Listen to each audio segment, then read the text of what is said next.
এবার মনে হলো মানুষ অন্যায়ের আগুনে আপনার সমস্ত ভাবি কালটাকে পুড়িয়ে কালো করে দিয়েছে। সেখানে বসন্ত কোনো দিন এসে আর নতুন পাতা ধরাতে পারবে না। মানুষ অনেক দিন থেকেই একখানি আসন তৈরি করেছে। সে আসনই তাকে খবর দেয় যে তার দেবতা আসবেন, তিনি পথে বেরিয়েছেন। যেদিন উন্মত্ত হয়ে সেই তার অনেক দিনের আসন সে ছিঁড়ে ফেলে, সেদিন তার যজ্ঞস্থলীর ভগ্ন বেদী বলে, কিছুই আশা করবার নেই, কেউ আসবে না। তখন এত দিনের আয়োজন আবর্জনা হয়ে ওঠে। তখন চারিদিক থেকে শুনতে পায়, জয়, পশুর জয়। তখন শুনি, আজও যেমন কালও তেমনি। সময় চোখে ঠুলি দেওয়া বলদের মতো চিরদিন একই ঘানিতে একই আর্তস্বর তুলছে। তাকেই বলে সৃষ্টি। সৃষ্টি হচ্ছে অন্ধের কান্না। মন বললে, তবে আর কেন, এবার গান বন্ধ করা যাক। যা আছে কেবলমাত্র তারই বোঝা নিয়ে ঝগড়া চলে, যা নেই তারই আশা নিয়ে গান।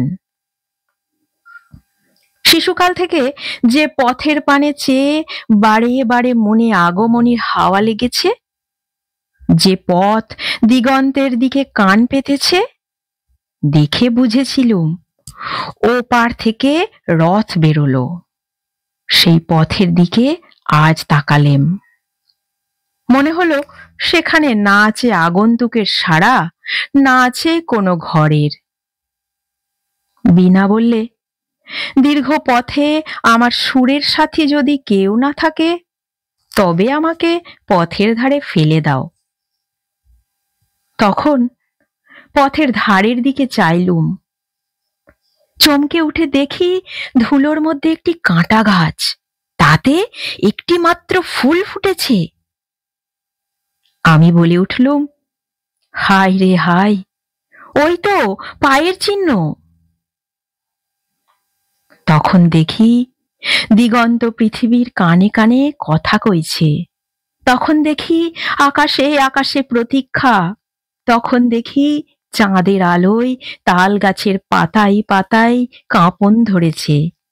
বাঁশঝাড়ের ফাঁক দিয়ে দিঘির জলের সঙ্গে চাঁদের চোখে চোখে ইশারা।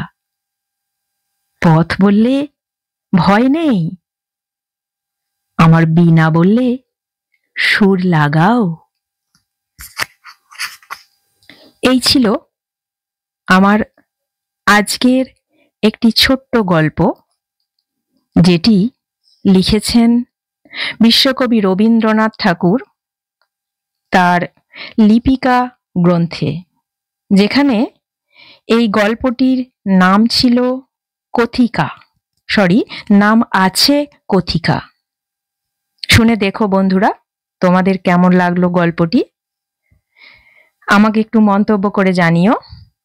আর ভালো লাগলে লাইক শেয়ার করো, পাশে থেকো আমার।